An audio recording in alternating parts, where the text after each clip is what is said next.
Hello everyone, that's Simon's MetaCat channel, and today we have another talking style video. The weather is better than in previous talk video, but still, despite we have June, it's a little bit of cold, and the main thing, it's wet and windy.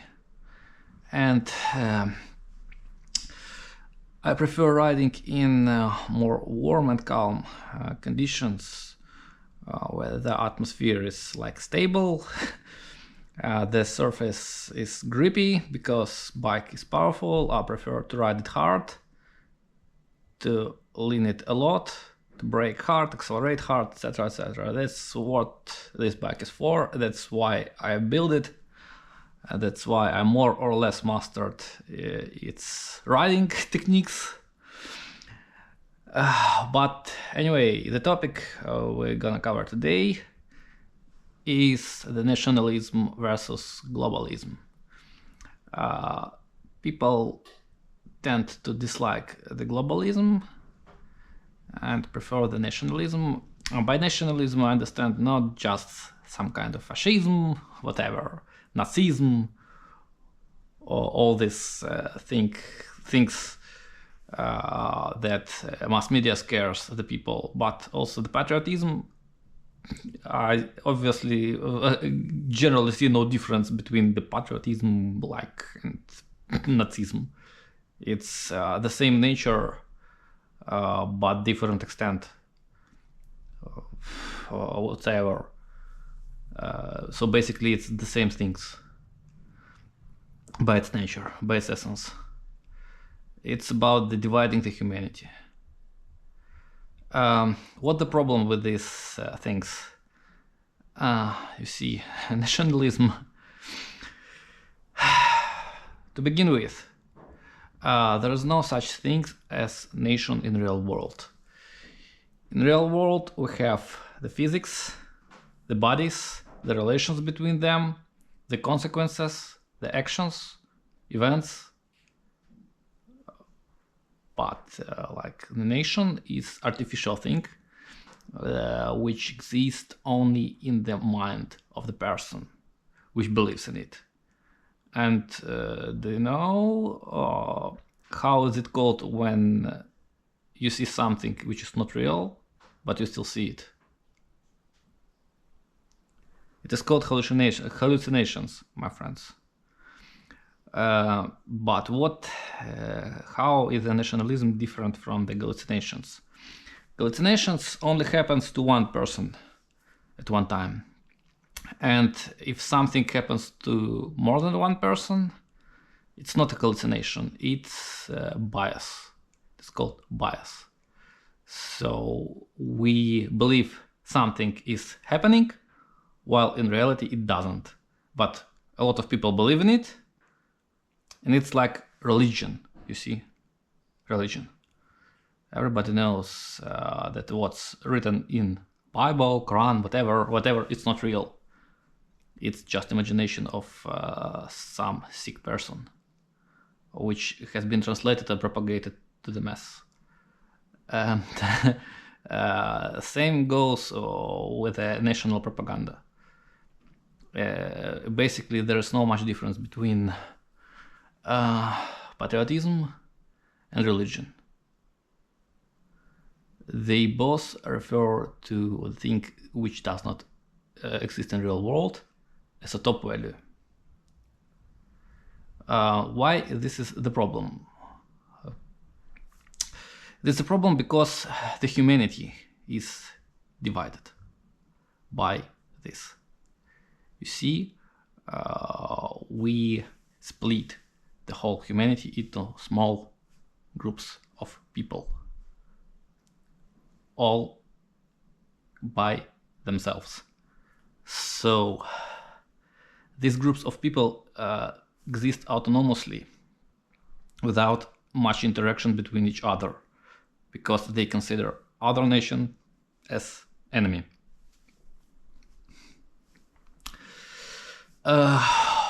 What the problem with this? The smaller unit, the smaller number of the people which are in unit, in each unit, the weaker the unit is, because what differs the human from animal? I will tell you the main thing which people and animals don't have in common. It's the ability to think abstractly. What that gives us? It gives us science. The only reason why this, what you see, motorcycle, it's a very powerful high-performance machine, why this brilliant of engineering became possible is a science. You see, it's cooperation of many nations. Even though it's a Japanese bike, even though it's totally Japanese bike, but this a lot of aftermarket components have been built in different countries. We have Japanese chain, Polish sprocket, South African wheels, Canadian carbon fiber, Italian brakes. See how many interesting things. And I believe Bosch Electronics, or no, I think it's still Japanese Denso. No, this bike has been assembled within Japan. Japan is a very nationalistic state. That's why their motorcycles are technically lagging behind the European, because European is like more international, more globalized companies, and they build better machines. The more people are involved into any project, like the better the result, the numbers. When the humanity is cooperating, you remember the times when humanity was as cooperable as never before, like from 1991 up until I think 2008, the golden era of globalism. What brilliant things have been created during this period, which you all know today. Internet, the iPhone. You see, these bikes literally evolved from 1991 to 2008. It's a golden era of these bikes. The greatest technology appeared during this period, which we all know today: the iPhones, the drones, whatever, the powerful computers, everything. And 2008 onwards, everything has kind of stagnated, because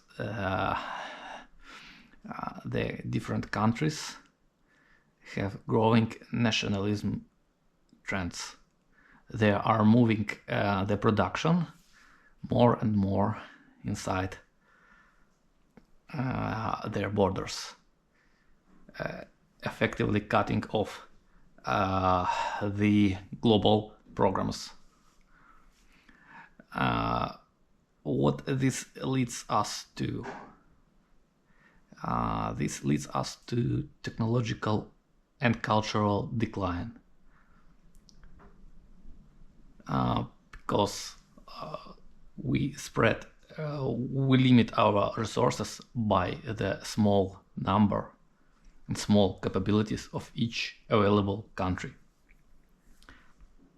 The humanity becomes weaker as itself, and the quality of life, which is only supported by science and technology. Please remember this: your quality of life absolutely depends on science and technology.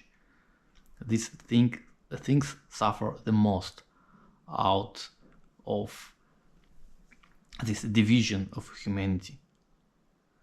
only when the humanity abandons the national idea, only then will be the new golden age of humanity. So remember, your worst enemy is your patriotic feelings.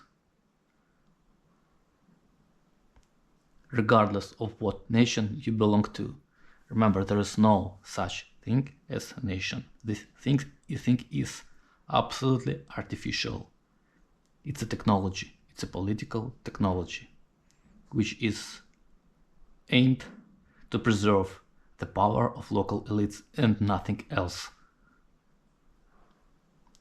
That's it for today's video. Sorry if it was too heavy for a regular motorcyclist.